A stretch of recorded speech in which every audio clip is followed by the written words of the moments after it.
लोगों ने स्वदेशी आंदोलन शुरू किया और हमारे भारत में बनी हुई चीजों को प्रयोग करने का नारा लगाया था कि हम विदेशी छोड़ेंगे और देशी अपनाएंगे। हमारे आसपास बहुत सारे दुकानें हैं और वहां पर भी वही सारी चीजें मिलती हैं जो विदेशी ऐप्स अमेज़न, फ्लिपकार्ट में मिलती है।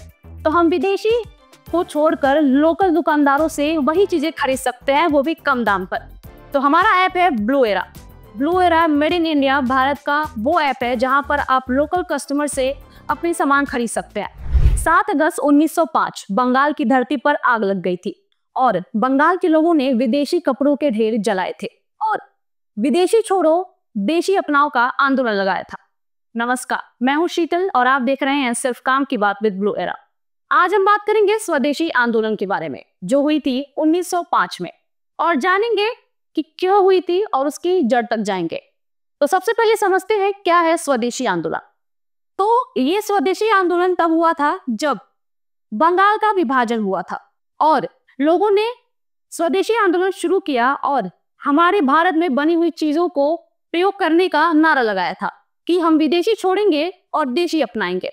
लेकिन इसकी जड़ तक हम जाएंगे और समझेंगे कि इसकी जड़ क्या है, बंगाल विभाजन क्यों हुआ था। तो स्वदेशी आंदोलन की जो सबसे बड़ी रीजन थी वो थी बंगाल विभाजन। लॉर्ड कर्जन वो चाहते थे कि हम बंगाल को 2 भागों में डिवाइड करेंगे। ऐसा क्यों? क्योंकि उन्हें पता था कि अगर स्वतंत्रता की धुआं उठेगी पूरे भारत में तो वो उठेगी बंगाल से, क्योंकि बंगाल की आबादी सबसे ज्यादा थी और वहां पे राष्ट्रीयता की अवेयरनेस फैल रही थी और उन्हें पता था कि राष्ट्रीयता की अगर धुआं उठेगी तो वो उठेगी बंगाल से।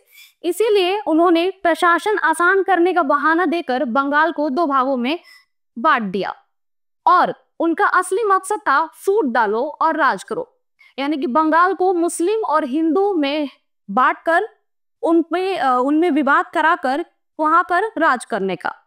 20 जुलाई 1905 को लॉर्ड कर्नल ने अनाउंस कर दिया कि हम बंगाल को विभाजित करेंगे और 16 हफ्ते बाद उन्होंने बंगाल को विभाजित कर दिया और उसी बीच शुरू हुई थी स्वदेशी आंदोलन। तो यही सबसे बड़ा कारण था स्वदेशी आंदोलन शुरू होने का। लेकिन बता दें कि ये आंदोलन इतना बढ़ गया पूरे भारत में कि 1911 में उन्हें ये विभाजन रद्द करना पड़ा, क्योंकि इस आंदोलन में वो पावर थी, लोगों में वो आग थी, जिसकी वजह से 1911 में अंग्रेजों को ये विभाजन रद्द करना पड़ा। 1911 में एक चीज और उन्होंने की थी, उन्होंने एक और कदम उठाया, वो था भारत की राजधानी कलकत्ता से दिल्ली करना, क्योंकि उन्हें पता था बंगाल के लोगों में राष्ट्रीयता की अवेयरनेस फैल चुकी है, वहां पर शासन करना, वहां से शासन करना आसान नहीं है। और उसी वक्त 1911 में उन्होंने भारत की राजधानी कलकत्ता से दिल्ली कर दी। तो अब बात करते हैं रविन्द्रनाथ ठाकुर जी की भूमिका की स्वतंत्रता आंदोलन में। सबसे पहले उन्होंने अपनी कविताओं और गीत के माध्यम से बंगाल के लोगों में राष्ट्रीयता की भावना को जागरूक किया था। और दूसरी बात, उन्होंने रक्षाबंधन आंदोलन भी चलाया था। जैसा कि मैंने बताया, बंगाल विभाजन में अंग्रेजों ने बंगाल को 2 भागों में डिवाइड कर दिया, धर्म के नाम पर हिंदू और मुस्लिम में डिवाइड किया। वहीं पर उन्होंने रक्षाबंधन आंदोलन चलाया, जहां पर उन्होंने मुस्लिम और हिंदू से आग्रह किया कि वो एक दूसरे को राखी बांधे और एकता की ओर बढ़े, ताकि अंग्रेजों की ये फूट डालो और राज करो की चाल ना कामयाब हो। अब बात करते हैं कि स्वदेशी आंदोलन में लोगों ने क्या क्या किया। सबसे पहले उन्होंने विदेशी कपड़ों के ढेर जलाए। दूसरी बात, विदेशी कंपनियां, विदेशी स्कूल, विदेशी अदालतों का बहिष्कार किया और देसी स्कूल कंपनियों का निर्माण किया। और वहां पर जनता, महिलाएं, विद्यार्थी सब शामिल हुए और सबने वंदे मातरम का नारा लगाया था। 1911 में बंगाल विभाजन रद्द कर दिया गया, लेकिन ये आंदोलन जीत तो गई, लेकिन इसका असर धीरे धीरे बंद पड़ गया।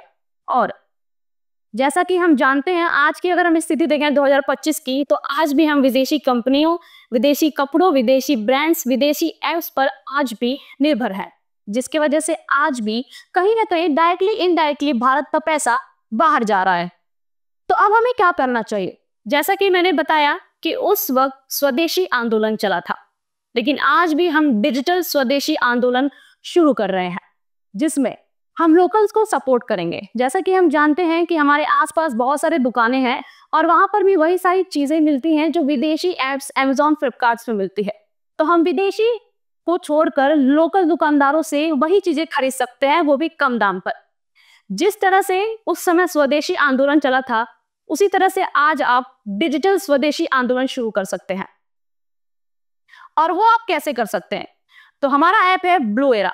Blue era made in India Bharat का वो ऐप है जहां पर आप लोकल कस्टमर से अपने सामान खरीद सकते हैं। जो आप अमेजॉन, फ्लिपकार्ट से खरीदते हैं, विदेशी ऐप्स पर खरीदते हैं, वही चीजें आप ब्लू एरा ऐप से लोकल कस्टमर से, लोकल दुकानदारों से खरीद सकते हैं। बात करते हैं ब्लू एरा ऐप के और भी फीचर्स के। तो सबसे पहला है लोकल बिजनेसेस। जैसा कि मैंने बताया कि ब्लू एरा ऐप पर सभी लोकल बिजनेसेस लिस्ट हैं।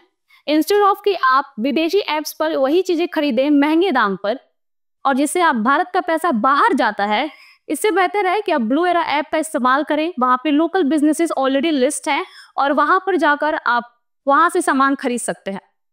दूसरी चीज, आप वहां पे जॉब भी सर्च कर सकते हैं। इंस्टेड ऑफ यूजिंग आप विदेशी ऐप्स का इस्तेमाल करें जॉब ढूंढने के लिए, आप ब्लू एरा जैसे ऐप का इस्तेमाल कर सकते हैं जॉब ढूंढने के लिए। फिर हम बात करें सोशल मीडिया। यस, हम इंस्टाग्राम, फेसबुक जैसे विदेशी ऐप्स का इस्तेमाल करते हैं कंटेंट देखने के लिए, जबकि हमारे पास है मेड इन इंडिया भारत का अपना ऐप ब्लू एरा, जिस पर आप इंफॉर्मेटिव कंटेंट देख सकते हैं, न्यूज भी देख सकते हैं। तो यह है फीचर ब्लू एरा का, ब्लू एरा ऐप का। इस पे जॉब भी है, सोशल भी है, बिजनेस भी है। 1905 में स्वदेशी आंदोलन चला था। स्वदेशी आंदोलन की वजह से विदेशी हुकूमत को चुनौती दी गई थी और जिसकी वजह से 1911 में अंग्रेजों को विभाजन रद्द करना पड़ा था। वैसे ही 2025 में ब्लू एरा ने शुरू किया है डिजिटल स्वदेशी आंदोलन, जिसमें आप पार्ट बन सकते हैं ब्लू एरा ऐप डाउनलोड करके। तो अब हमारी बारी है अपने देश के लिए। अभी डाउनलोड करें ब्लू एरा ऐप।